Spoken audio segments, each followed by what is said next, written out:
Morning, everybody. Welcome to my body shop class. Today we're going to do a special focus on the feet. So you'll want a place to sit down. If you don't have that, don't panic. You could totally roll your feet standing up.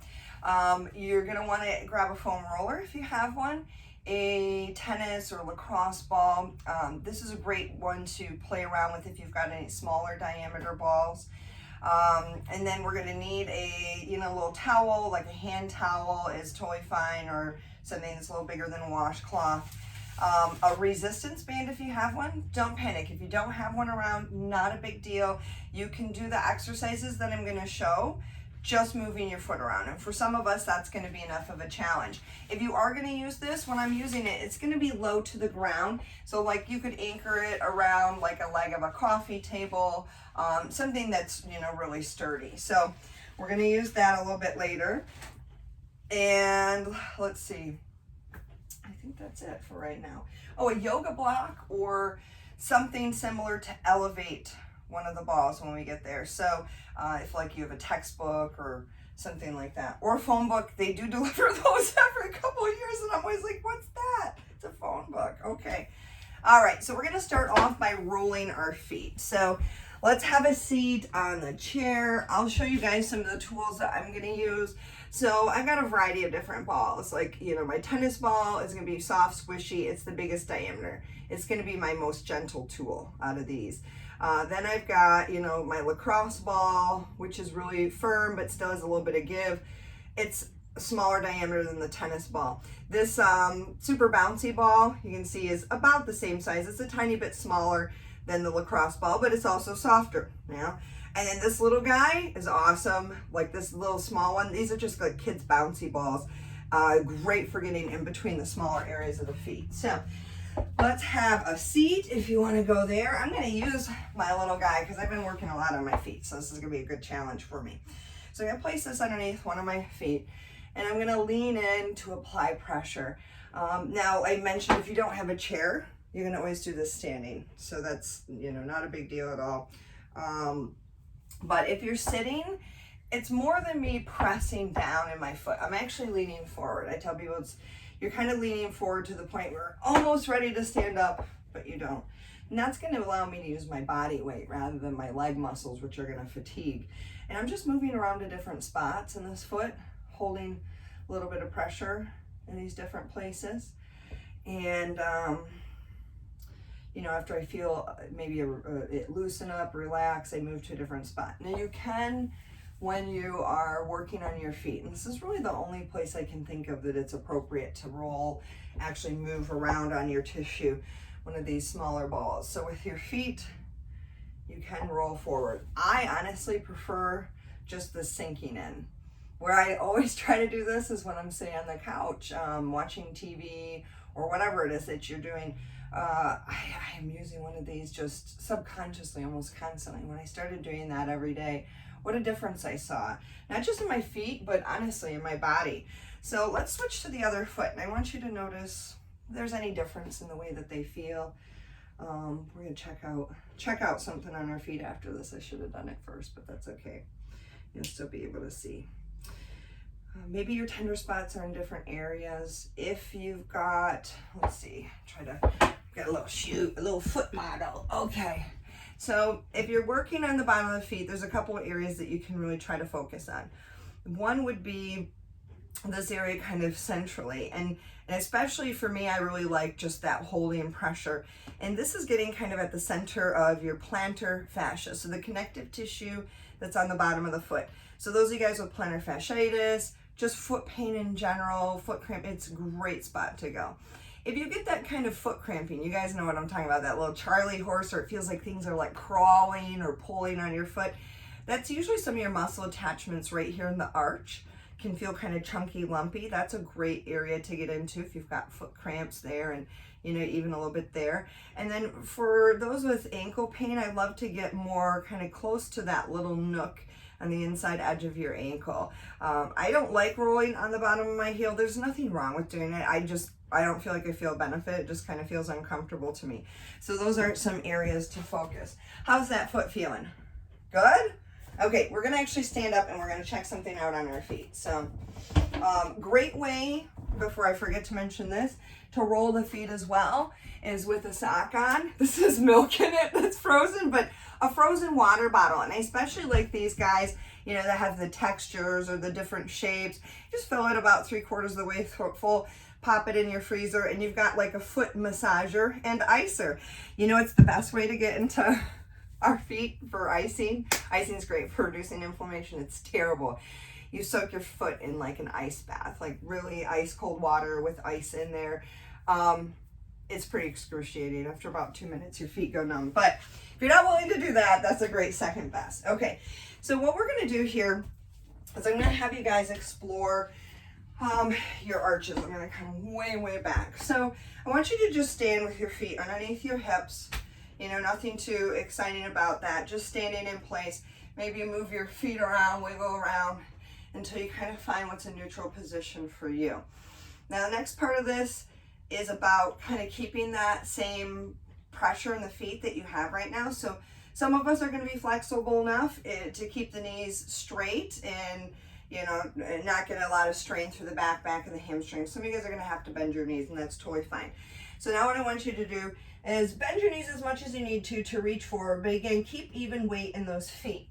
Now, while you're here, I want you to take just your peace fingers and slide them underneath each arch. And you might want to take, like I'm taking my right fingers and I'm kind of poking around at that right arch, and then I'm taking my fingers, or the left arch. I don't know left and right. That's an aerobics instructor disease. And then the other side. Now, did any of you guys notice a difference right to left? A lot of us have that.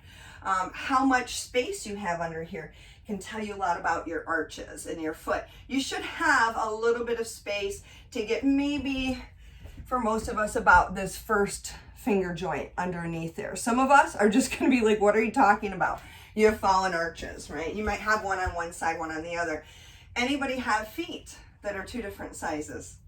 I totally do, and this is 100% why, and it drives me crazy because I have to decide, like, which foot am I gonna, like, you know, inconvenience here to buy shoes.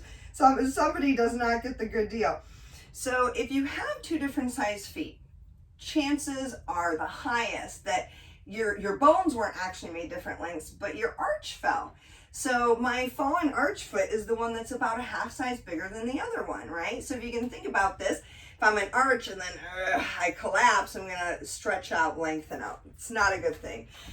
So we're gonna do a little standing exercise for our arches to begin with. And we're gonna take a resistance band. Mine happens, I'm using this strappy one. It could be any kind of resistance band. Honestly, for this one, you could use a strap. It doesn't even have to be stretchy. You could use something really simple like a dog leash, or, you know, even a pair of pantyhose if you want to stretch to it. So what we're going to do here is I'm going to be placing this underneath my foot, and I'm kind of placing this underneath the base of my metatarsals so that I can put pressure through this part of my foot. So that's where it's underneath. And we're just using this as the honesty police here, okay? Because what I'm going to ask you to do is an arch strengthening exercise. So you're going to put a little bit of tension on this so that if you do it wrong, that's going to happen. Only it barely happened because it's so humid in here. We're talking about dying in the next class. That yeah, it wanted to stick to my foot, but it really should have easily pulled up there. So you're going to pull up on this. Keep yourself honest. So with this foot, and if I was you guys, I would stand like this, okay? So that you have, you know, more of the pressure in that foot. I'm just getting this out of the way so you can see. So from here, I'm going to go ahead and try to lift my toes up while still pressing the heel and the base of those toes into the floor. And I'm going to maybe hold this for 5-10 seconds and then relax. And then again, lift, hold. Now, when you're lifting and holding, what you should notice and what you should feel is that arch space gets a little bit bigger. And if it's comfortable for you, you can totally bend forward and feel that as I press my bones into the floor and I lift powerfully the toes up, this arch raises up and it creates a little bit of burn in the feet, in the muscles in the bottom of the feet. So this is a great arch strengthening exercise. I think most of us could use this. Again, if you're like me and you have those feet that are different, pay attention to if that side maybe burns a little bit more, because you probably might notice a difference. Now, what most of us want to do with this is lift the whole foot up, and again, it kind of stuck to my foot, but that's where this helps to be the honesty police. Let's try the other side. Yes, and then here. Okay, so same thing, I'm pulling up. I would just be right here if I was you guys. I'm right there to show, and I'm just holding. So this is like what we call an isometric exercise. It's great because I think anything that we do like this is also teaching us to use our feet. And I know that sounds strange, but you know, culturally in the US, we tend to really get into shoes at an early age, wear shoes around. Shoes restrict your toe movement, your these finer tuned foot movements. And so as such, we don't really learn how to use our toes. And that impacts how we are able to use our feet, especially for a lot of us. If we go from always wearing shoes into bare feet, what happens? Our feet hurt. They're not used to it. So that shoe is doing a lot of the support for us rather than the intrinsic muscles or the small muscles of the feet. Let's go one more on this side. Are you guys feeling that? Now I'll tell you, I also feel it in the front of my shin on this side. Tibialis anterior, you're going to get to feel him a whole lot more here in a little bit. Okay, another couple foot exercises for you guys. We're gonna have a seat, and I'll try to show these from the side. So have your towel nearby. We're gonna use your towel for this, and you're gonna wanna be on a slidey glidey surface. If you guys can't do that right now, don't worry. You'll get the idea of the exercise even if you don't have the towel. So, I don't know what this is really called. I wanna call it a whole lot of inappropriate things, and that aren't probably a good idea to say in class. But okay, so what I'm trying to do here is scrunch the towel, and you know, I think about kind of gobbling it up with my foot. Okay, so I'm trying to take with that heel on the floor this part of my foot to say, come on in here. So I'm strengthening the intrinsic muscles of my foot. Okay, you could do this with a piece of paper, or like I said, if you don't have the towel or a slippery surface, just practice curling those toes. So that's really hard for me. And part of the challenge is not just the muscles, which are actually burning. And I do a lot of things with my feet, especially because I dance. And then you just basically take it out and go again. But you know, this is a real challenge. Now, the other challenge of it is not just the muscles, but the coordination involved.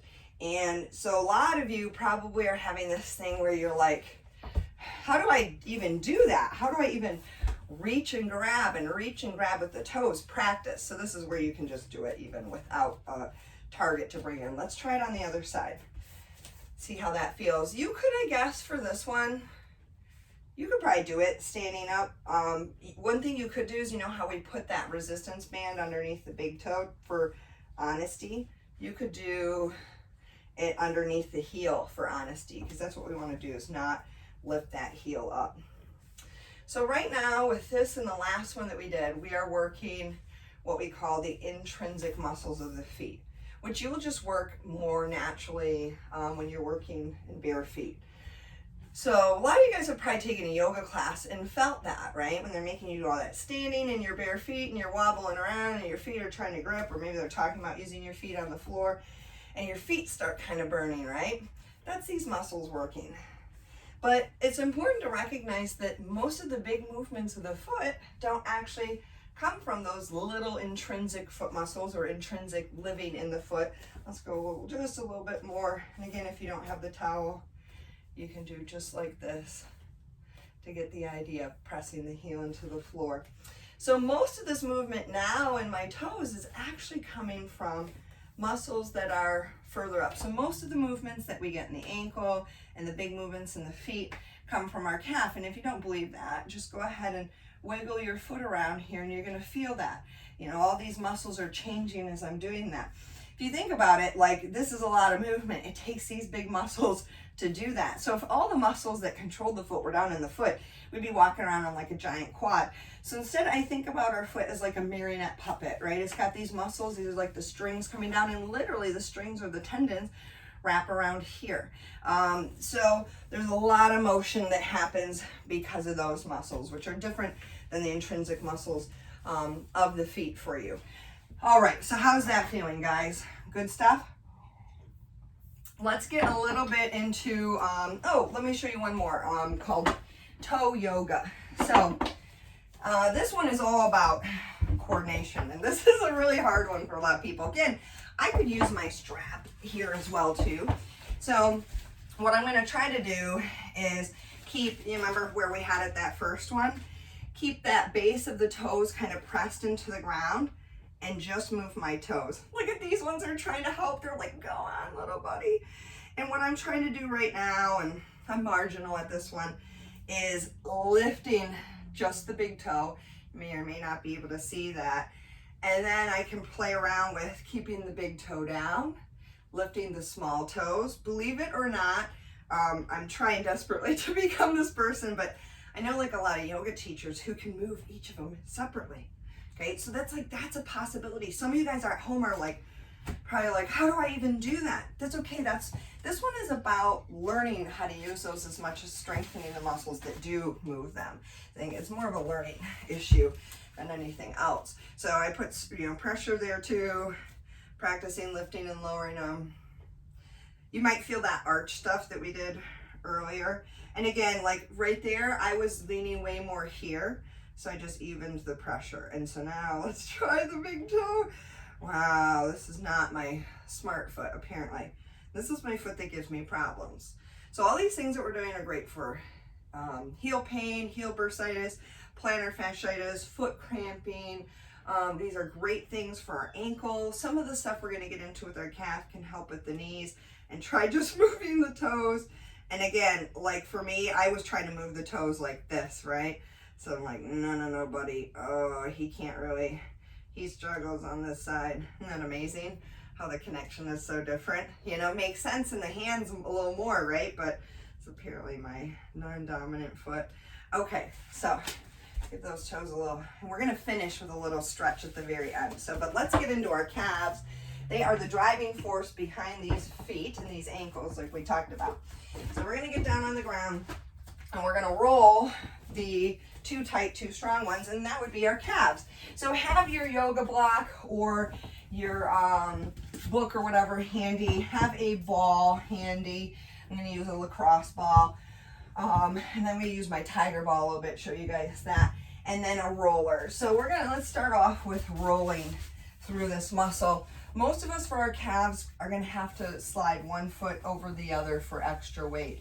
And I'm just gonna slide from just above the ankle, the heel, to all the way just behind the knee. And then like a typewriter, I kind of reset. This one, I love this one for my knee. So those of you guys who have like back of the knee, outside of the knee, outside edge of the knee pain, this can really help out. Now this is a vibrating foam roller, which I really like, so I'm gonna put that on. Helps to relax the muscles a little bit more. So that's a great tool that I love to use for my calves. Hopefully you guys are finding some tender areas. We're gonna actually go into those tender areas to hold with a lacrosse ball. I'm gonna show you kind of a self-active release technique that you can do. Good, getting them nice and warmed up. This is an area, and I'll show you on the other side. I normally wouldn't use a different tool on either side, but just to demonstrate for you guys, I'll show you my little bumpy roller on the other leg. So, tighten the calves. We're gonna run into foot problems, ankle problems. Oof. How do we get tight in the calves? Standing all day long? I was shocked when I went from a jumping around aerobics instructor, just doing crazy things, back into being a veterinarian and just standing all day long and walking down the hall and back again, but a lot of just standing in place. And my calves started to hurt like 10 times more than they ever did after jumping around for a living. It's because it's not dynamic movement. Okay, let's go to the other leg, other side, and I'm going to show you my other foam roller. So I got creative. I have a rubber floor in here or yoga mats. And if you're on carpet, you'll have to lift the booty up a little bit. Just extra work on the upper body. I don't like that. I'm lazy. So I got creative and I repurposed a tablecloth. You know, one of the nice like kind of fabric netting backed and soft smooth on the top. Okay, let's roll. My other rooms in my house, I might do this on my linoleum. So this is actually a Rumble roller, name brand roller. Love them, worth the investment. They make a mini size like I'm using right now and a big one. Personally, I love that I bought the mini one. I have found that it's all that I need. I just use this in specific spots. So you guys, bring it closer, can probably see there's all these little crazy spikes off of the side of it. And the mini one is not only shorter, but it's smaller diameter, which is gonna make it a little bit more intense tool, which is great. So this is great once you kind of have the basics of foam rolling down, you know what to feel, you know what to look for. You're no longer having a near-death experience with a regular one. I would never start somebody on this because it could be A, too intense, but B, it's also going to be confusing. You can't really, like, where's that poking me? Where are these, you know, tough areas that I really need to work on releasing it? It becomes a little more vague and ambiguous. And you can, while you're rolling, use that as much as a detective tool, you know, kind of a self-diagnostic tool is, you know, causing a release. Okay, so we found crummy spots I trust on both sides, yeah? We're gonna do a little active release technique, and you can just hold, or if what I show you next is too intense, stay on the foam roller, that's totally fine. So this is where you're gonna need to elevate a little bit, or I have, and I love like these big, you know, diameter balls, you can see the difference. If you have something like this, you won't need to elevate it, but it'll also maybe be a little less pinpoint. So I'm gonna put my lacrosse ball on here. I'm actually gonna go back to the first side. Let me flip around so I can show you guys. We're gonna place that right under here. And I know where my tender spots were. They were up and lateral, okay? So to the outside. And I need to do this. This is a little crazy. This might be a lot for some of us. Right now, I'm just doing still self-myofascial release. I'm asking that tissues surrounding the muscle to relax and just moving the ball from pressure point to pressure point. Again, we talked about not wanting to roll that ball around. It would usually irritate your tissues more than help, except for in the feet.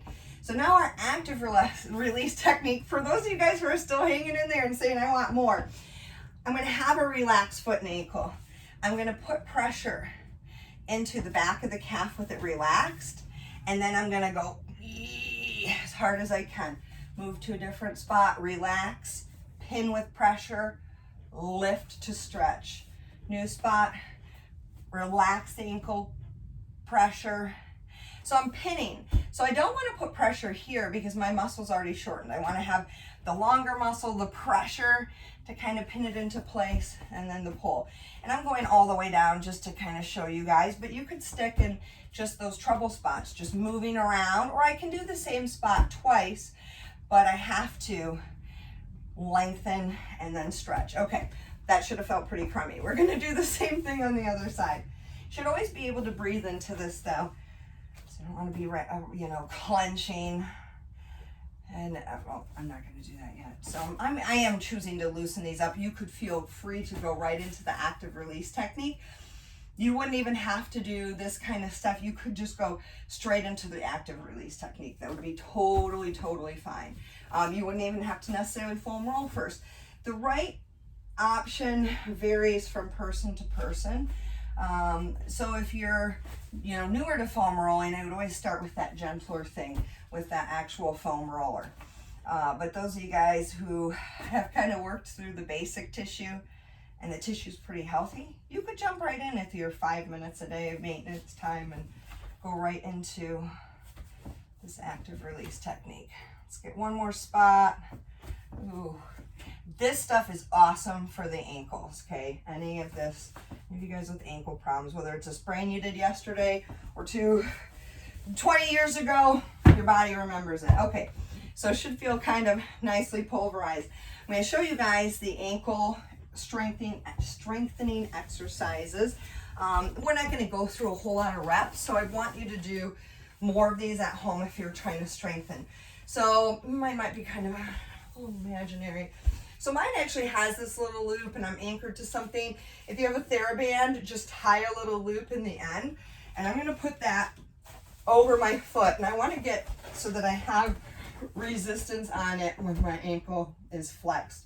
So this is where it might be nice to have a TheraBand. This is not very tight on my foot. I guess I can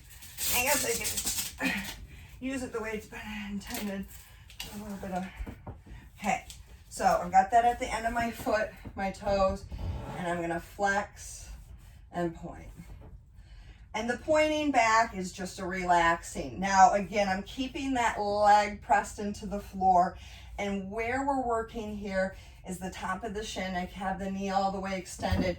You could totally lean back. You could do this laying on your back. That would be no problem. So if it's tense for you to sit up like this, you need to come more and you need to do my lower body classes, but that's totally fine. Let's do the other side. Now, some of us with these ankles, is probably gonna be the easiest ankle movement that I'm gonna ask you to do. The next two might be super imaginary to you guys. If it is, again, this is part of these exercises, is learning how to wake up these muscles. So again, flexing, relax. Now this is my weak side, and it's so silly. I felt it, like the first one, it was like, oh, we're almost done. I was like, I'm sorry, my friend, we're not almost done at all. The next two that I'm gonna show you are really difficult. They're ankle inversion and eversion. This is dorsiflexion, plantar flexion. Ooh, the foot is tricky. He doesn't have an extension. He flexes in one direction or he flexes in the other. The ankle, really, I would say that's talking about the ankle joint. Okay, tough stuff, yeah? So I'm just gonna keep it on the same leg. I would switch if I was you guys. So I'm gonna try to show you ankle eversion and inversion. It is not this. It's not windshield wiper in your foot. It's this tiny, tiny little movement, bringing my foot to the inside. So let me try, we're trying to do what we call supination and pronation. So let's see if I can show you guys this. If I lift my foot up, okay, right now my foot surface is parallel to the floor. Ankle inversion is like this. So you can see how I'm actually rotating it. Eversion is like this. You can see how small these movements are. So I'm trying to go like that for one and like this. This is the one we're on here. But that is very different than me wagging and pointing, right? Some of you are like, what is she even talking about? That doesn't move at all. Totally normal. Let's go to the other side since we're facing this direction. So put it on the other leg. So we're gonna try eversion on this side. Okay, ooh. I'm really trying, this is a harder one for me on this ankle.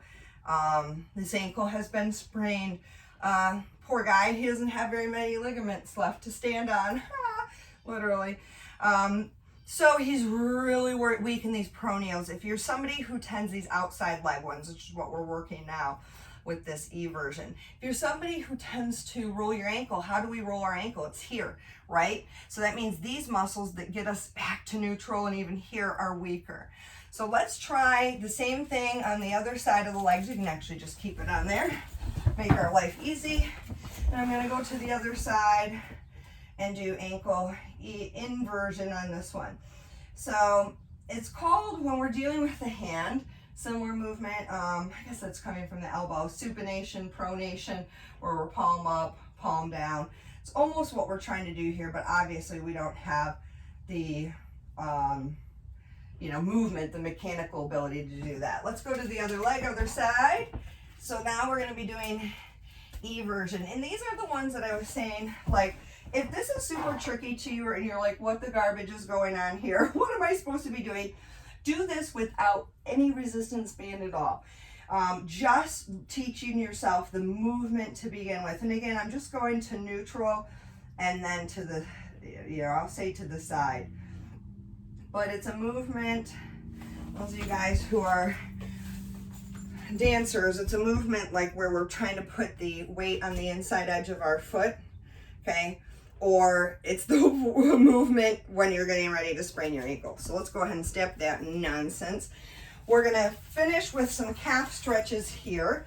And let's just use the door or the wall, or I say door because I've got a door right here, just to press in, whoops, just to press in, give you some leverage. So this is one you can do without that.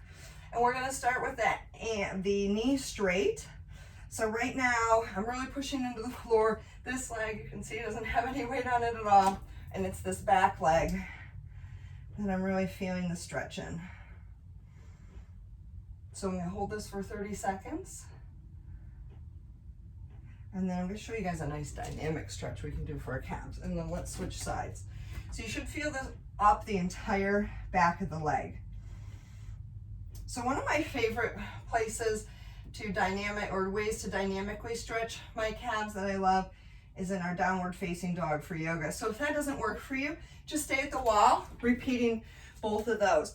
If you can get into downward facing dog, let's do that from a plank position, okay? And while we're up here in downward facing dog, that doesn't have to be perfect today. We're just working on stretching. I can go like this, pedaling the feet if you've ever been offered the opportunity, because it really is an opportunity. It feels great in yoga class. So dynamic means I'm moving into and moving out of that stretch. Good. Hopefully those legs are feeling nice and warm. I'm going to finish, since this is the focus on the feet, with a little self massage. You can do this seated. If this doesn't work, if it's not comfortable to be reaching for your feet, go ahead and do the work that we did with the ball. But all I'm going to do here is I'm taking hold of the joint, the knuckle of my foot right here.